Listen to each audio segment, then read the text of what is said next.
Hi everyone, আমি Tiyasha and welcome back to my new blog.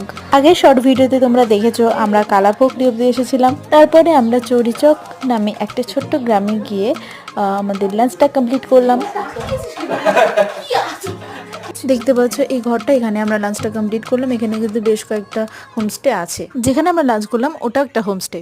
সান্দাকফুতে গিয়ে fresh হয়ে আমরা বেরিয়ে পড়লাম আল সানসেট পয়েন্ট দেখতে। প্ল্যান তো আমাদের এটাই ছিল, কিন্তু কি করবো, এরকম ওয়েদারে আমরা কোত্থেকে সানসেট দেখবো? এরকম ওয়েদারে কোনো রাস্তাও খুঁজে পাচ্ছি না, কোন দিকে যাব কিছুই বুঝতে পারছিলাম না। কিন্তু এই যে আমাদের পার্টনার জোগাড় হয়ে গেছে, এই আমাদের একদম পথ দেখিয়ে আমাদের নিয়ে গেল সানসেট পয়েন্টে।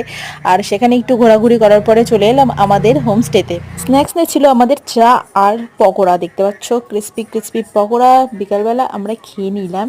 এটা হচ্ছে স্পেশাল একটা জিনিস, এটা হলো রডোডেন্ড্রন ফুল দিয়ে বানানো ওয়াইন। না সেরকম অ্যালকোহল পার্সেন্টেজ একদমই নেই, প্রায় 2-3% মতো, কিন্তু খেতে বেশ ভালোই।